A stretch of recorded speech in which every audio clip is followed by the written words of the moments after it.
tutorial will be a variation of a granny square. If this is the normal granny square or the basic granny square, I will teach you how to crochet a mitered granny square.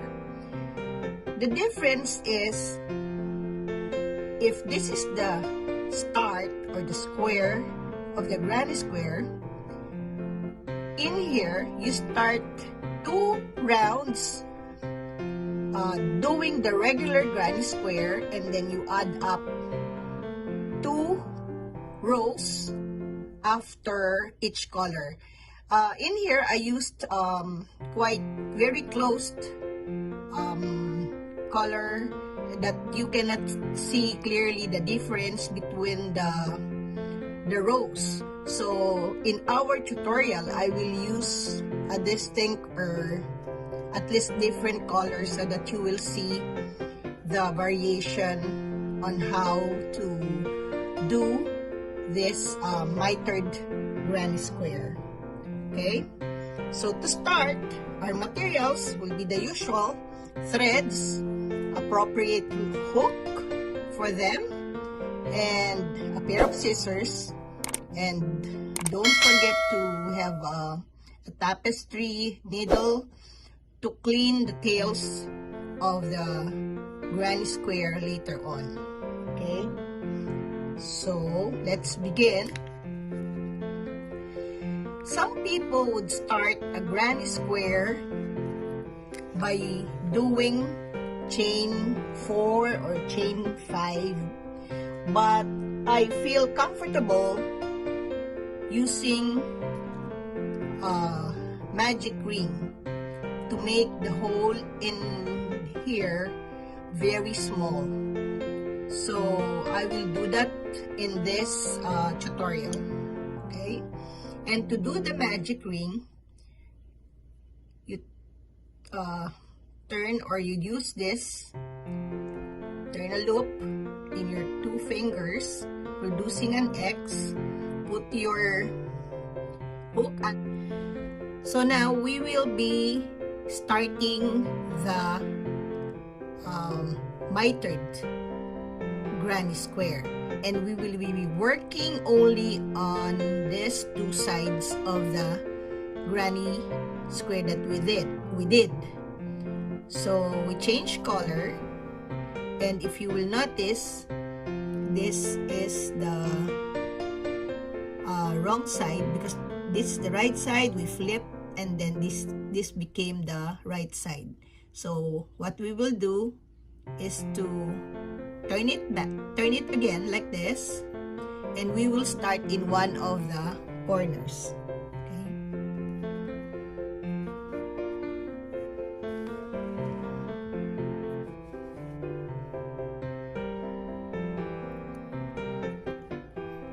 so to secure the thread, I will just do a slip knot.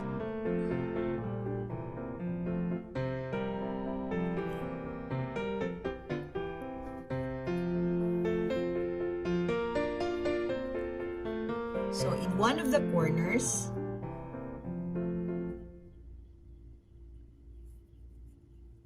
okay, chain 3. This will be half of the corner. So do 2 more double crochets.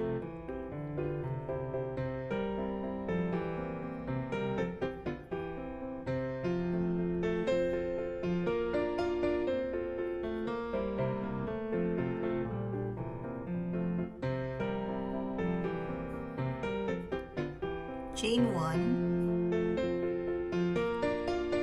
3 double crochet in this chain 1 space.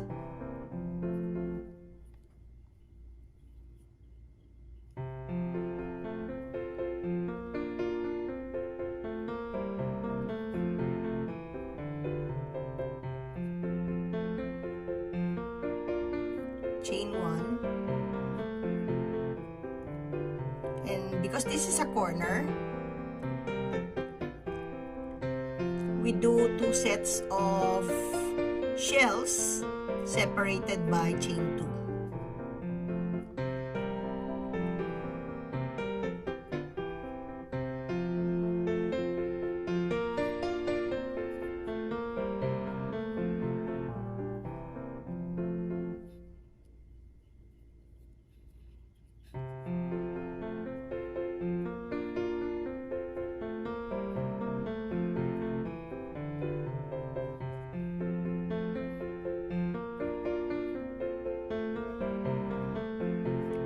1 again, and 3 double crochets in this chain 1 space.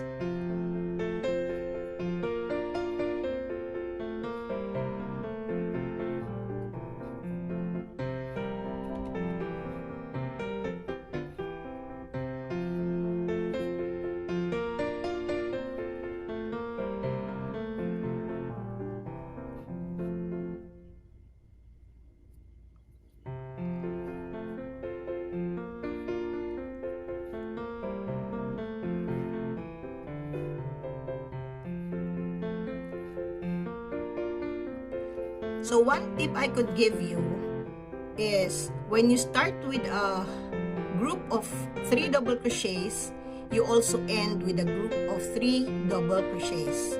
So turn. So start with chain 3, which will be considered as a double crochet. So there is a space chain plus chain 1, and then do 3 double crochets in the chain 1 space.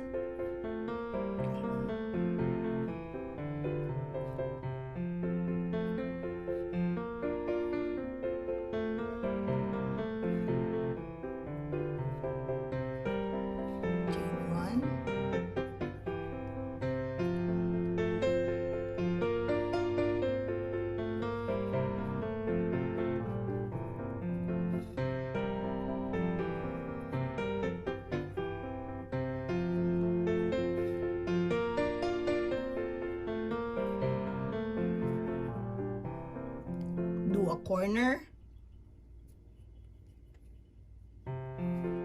So in a mitered granny square, you will be dealing only with 1 corner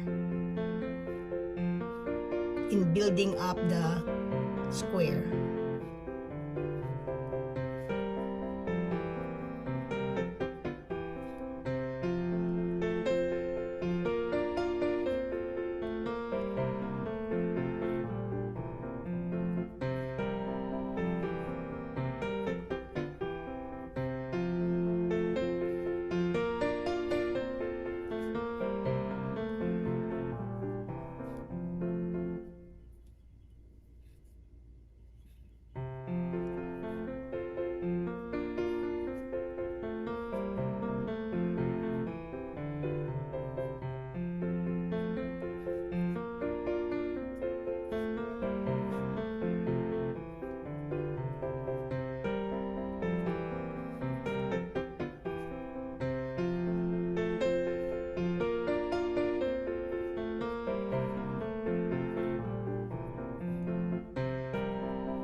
So another tip is when you start with a double crochet or a chain 3, you end also with a double crochet. So just do a double crochet on top of this chain 3.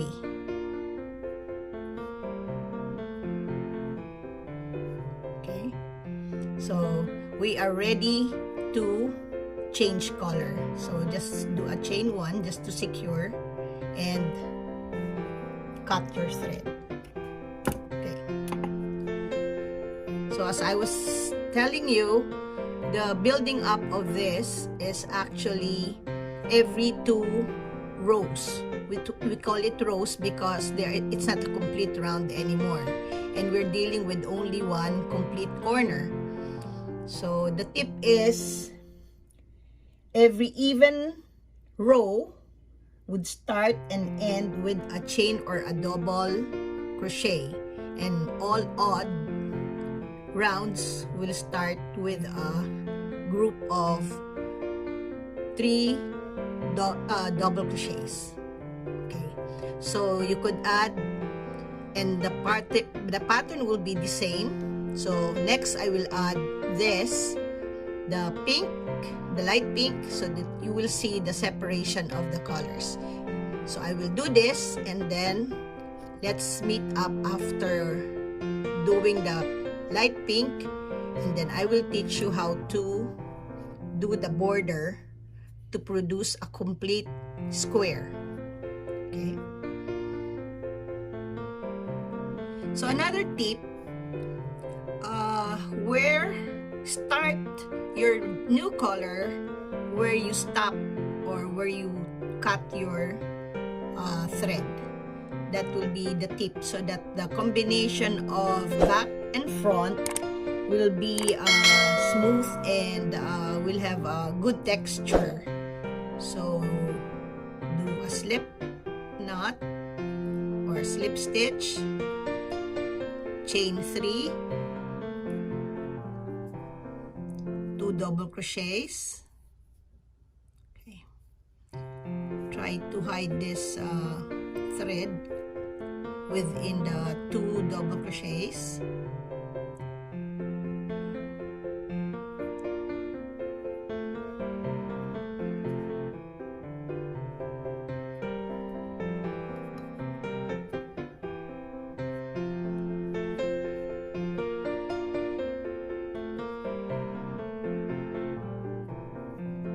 Chain 1.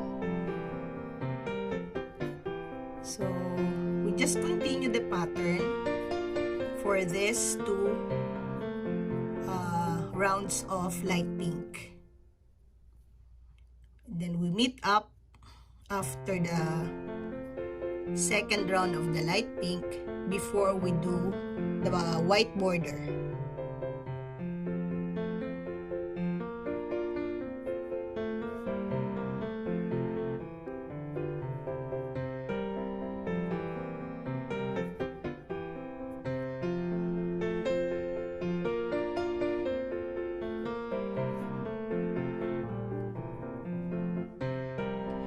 So now we are ready to do the border for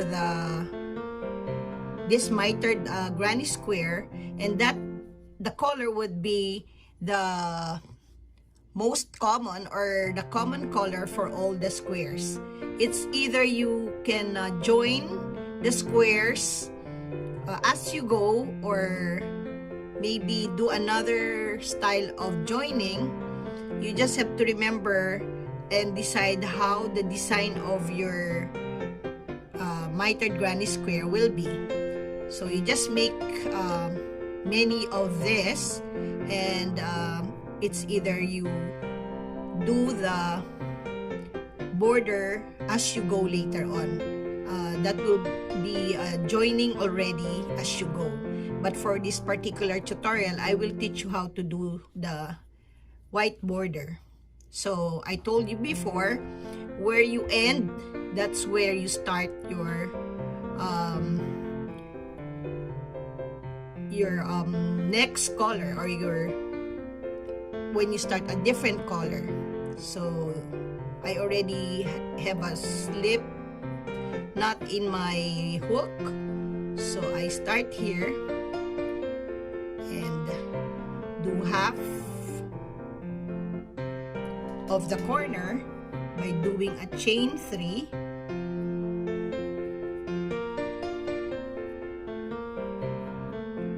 So that's already, I already did 1,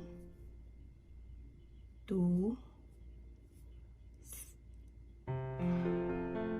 3. So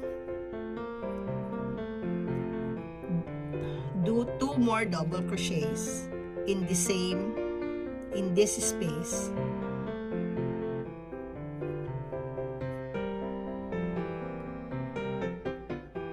Okay. Because this is half of the corner, you chain 1 and then do 3 double crochets in this space.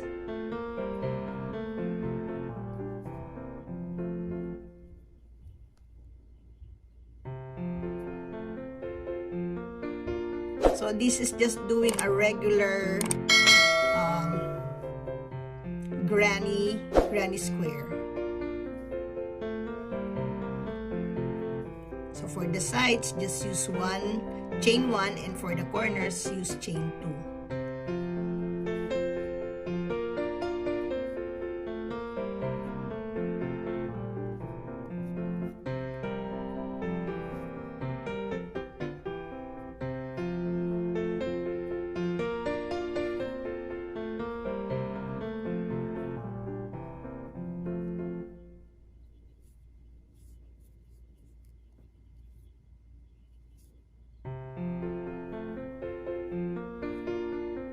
So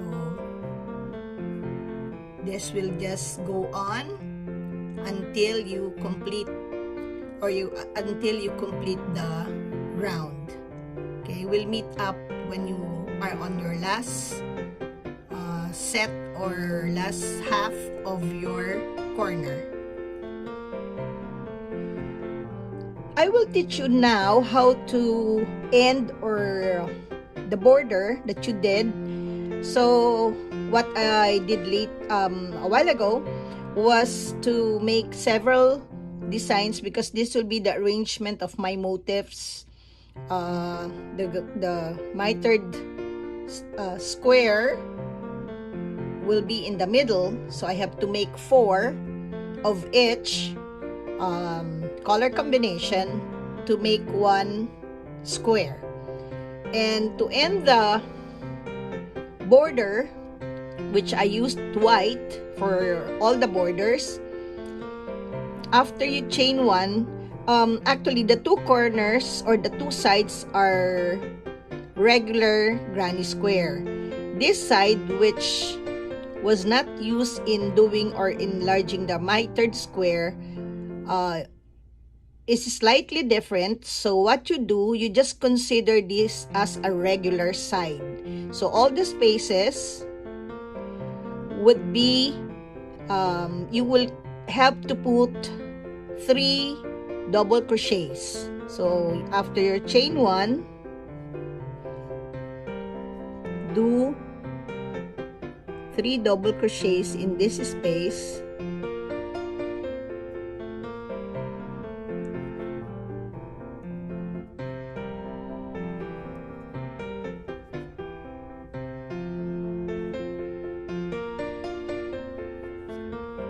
Chain 1, and then in this space, even if it's smaller, just add or put 3 double crochets. Consider the whole thing as just a normal granny square.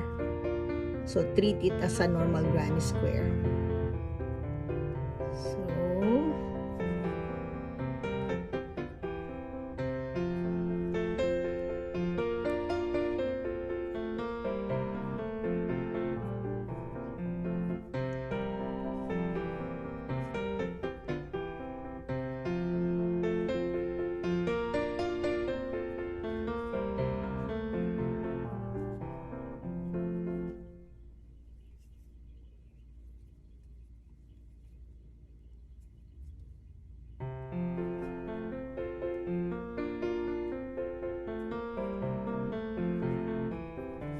So this is a regular corner, so you just do a combination of, put in 3 double crochets, chain 2 and 3 double crochets in the same chain 2 space.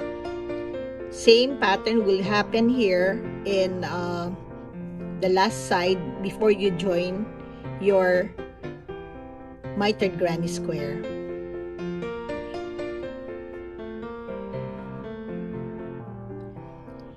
After finishing several small motifs, you have to clean your tails, hide it by using your tapestry needle and patiently putting it underneath. You will notice that the tails are usually on the wrong side if you followed our way of doing each row. So it will not be hard for you to clean them. They are only on one side. Hiding the tails should really be done patiently. I hope you like what we did today, and if you enjoyed and learned something from the video, do give me a thumbs up, share the video, and you could even show me in my Facebook account how you interpreted the motif or what you did in the motif that we had today. Thank you for watching and hope you had a nice time.